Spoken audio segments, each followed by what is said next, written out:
Hey, welcome back. Today we are putting a binding on a quilted mixer mat. There are many ways to do this. I'm going to show you the method that I prefer. It's not the right way, it is just a way. You can do any way you want. This method, there's no math, there's no thinking ahead. You just put it on there and sew. So that's my favorite method. First of all, we will take our piece and place it right side down. You want the back of the piece to be facing you. You can start on any of the four sides. It doesn't really matter. For me, I'm going to start on one of the short ends. So I've got my binding strips. This is a 2.5 inch strip of fabric that is 50 inches long. I have taken it to my iron and pressed it in half with the wrong sides together. I'm going to take the raw edges of this fabric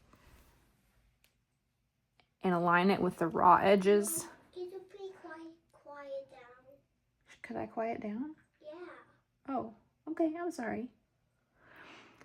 I'm going to place the raw edges together on this.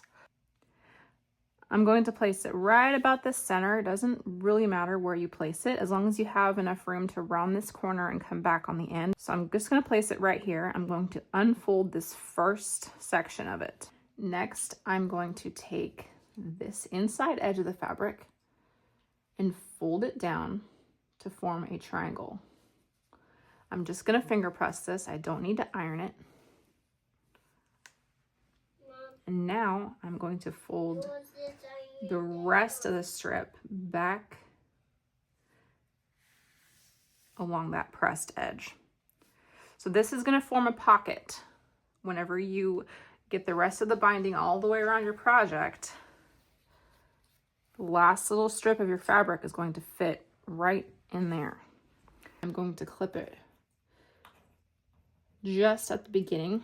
I'm not going to clip it all the way around. I'm going to unclip this first section, and I'm going to start sewing at the very top of this binding strip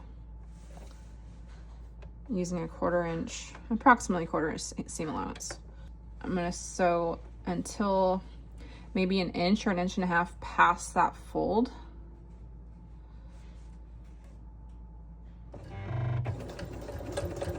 You can go slow and steady for this. There's no rush. Okay, now I'm going to cut my thread, move the whole piece out. So you see I've gotten this, the folded edge of the triangle sewn down. I'm gonna leave a little bit of room here so that I can open this and place this other end in here at the end. We're not going to worry about this end now, but in the future we'll need a little bit of space to place this in here. So we're going to leave a little bit of an opening and then fold it up and sew again.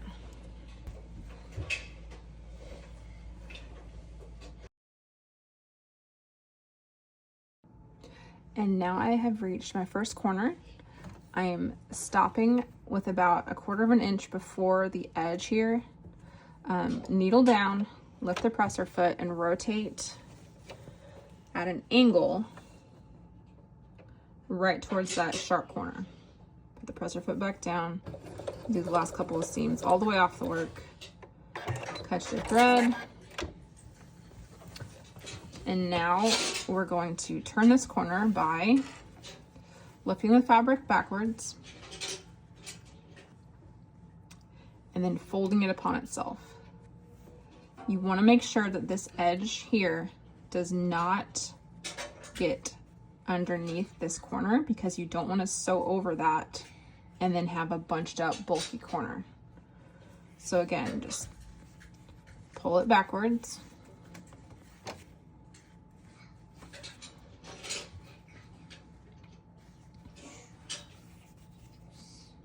Fold it forward on itself. And it should look like this. And then I will use that clip right there just to hold the fabric in place. And then we'll start our seam again. I like to backstitch at the beginning and end.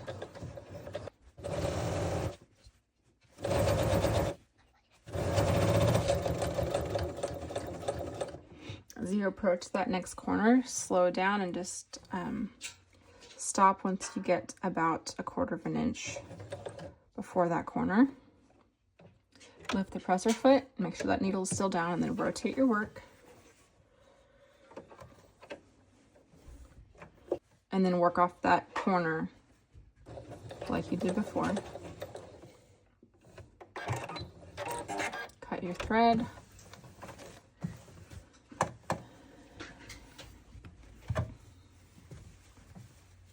And just like before, we're going to fold the fabric back, then bring it forward upon itself, making sure to keep this side out of the way of your next line of stitches.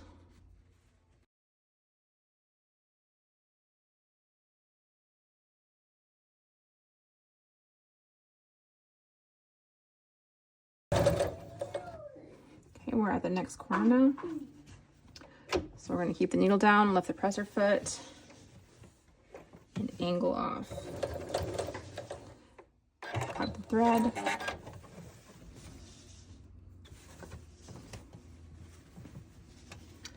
Lift the binding strip.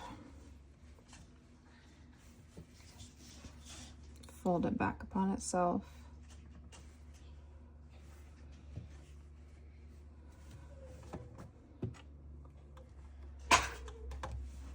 And start again.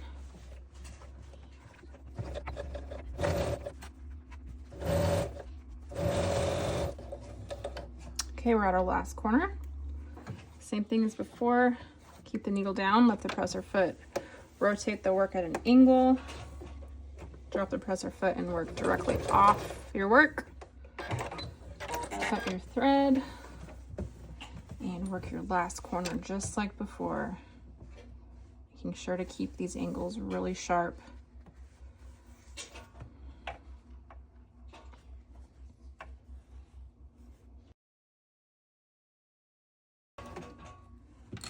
Okay, we're getting close to this pocket that we made. So I'm going to start tucking it in. Say pocket, Mom. I said pocket. I'm getting to the pocket. Why you say And just pocket? tuck the end in there. If you need to trim it, this is where you would do that. Just make sure there's no bunched up edges that will cause bulk later on. If you don't get it right the first time, take your time and fix it now. Otherwise, you'll be seam ripping later. Okay, and now we just finish this line of stitches all the way down to the beginning here. I'm seeing some puckering, so I'm going to stop and fix that. We have a monster truck show happening behind us.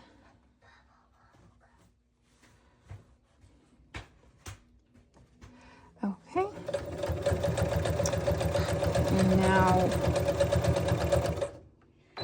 back stitch at the end. Cut your thread. So now the first half of the binding is complete. You can see that this pocket we made has a very clean finish right here.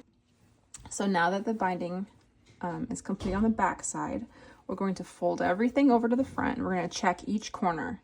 If you notice a mistake on your corners, now is the time to fix it. You don't want to have to fix it later on. So if you see a mistake or a pucker or something that you're not 100% happy with, just seam rip now, fix it, and then move on.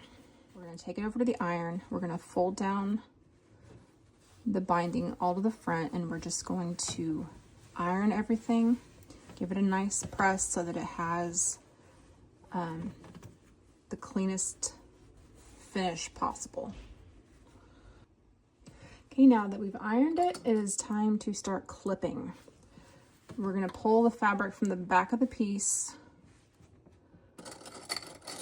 and just clip everything to the front. I'm going to space my clips pretty close together just to make sure that there's no slipping and no puckering, and everything keeps a straight edge. When you get to the first corner, we are wanting a nice mitered edge, so begin like this with all the fabric pulled down on the first side, on the top side, and the rest of the fabric pulled to the right, as tight as it'll go. Rotate your work, and next pull this top fabric down. The goal is to have a nice mitered edge just like that.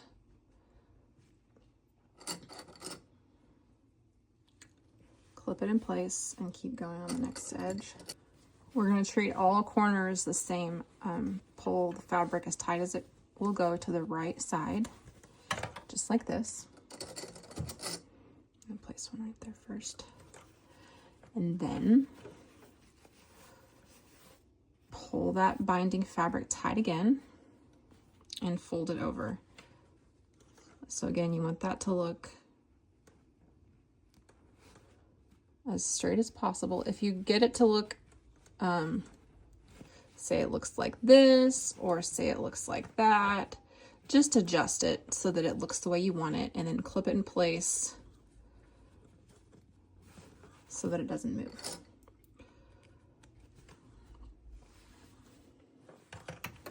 I'm going to keep going. If you see any loose threads or loose fabric,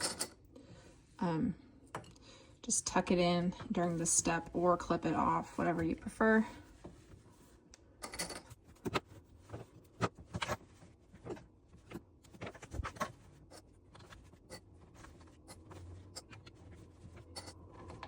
Now we're reaching another corner, and on this one I noticed there's already a little spot where it got bunched up and puckered. So to save future me, when I reach this corner, I'm going to trim a little bit very carefully. Make sure I don't cut the binding fabric. I'm just cutting some of that bulk out. And that should leave a little bit cleaner of an edge. Okay, we're at our next corner. Same as before. Pull the fabric tight, fold it the way you want it.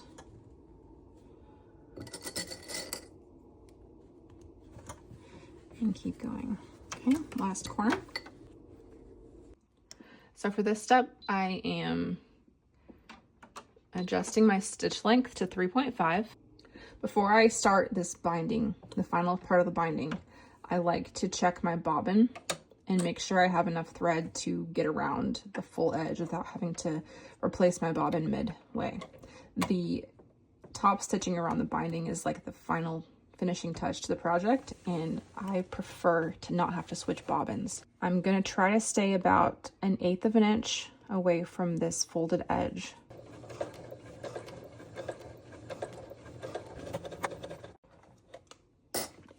As you start to approach the corners, if you need to readjust to reduce any puckering, go ahead and do that. Okay, so now I have one stitch into this section of the fabric. I'm going to keep my needle down, lift the presser foot, rotate my work, drop that presser foot, and start again.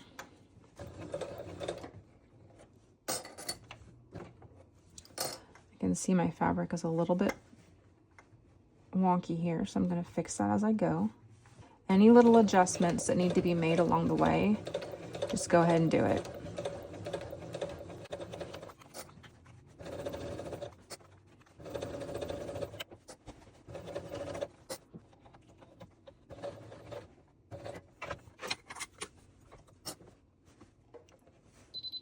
Oh, look at me.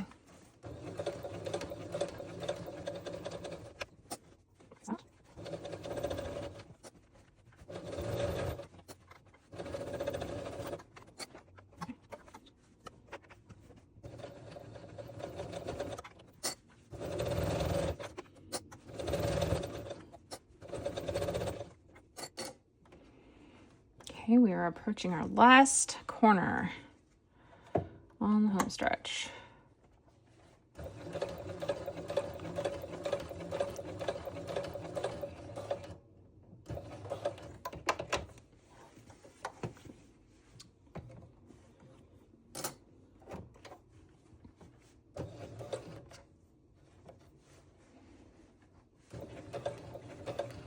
Okay, and as we reach the beginning of our top stitching, I'm going to do my best to make sure those stitches align. Work over it a little bit and then back stitch. Cut your thread. Trim your thread. And you are complete. And look at those beautiful. Oh my goodness. It turned out perfect. And there you have it. There is your finished bound quilted project. This is a mixer mat. You can, oops, I have a loose thread. Oops. You can bind your quilts this way. You can bind your bags this way. You can bind anything you want this way. This is a very easy way to do it. But thank you for watching, and let me know what you think.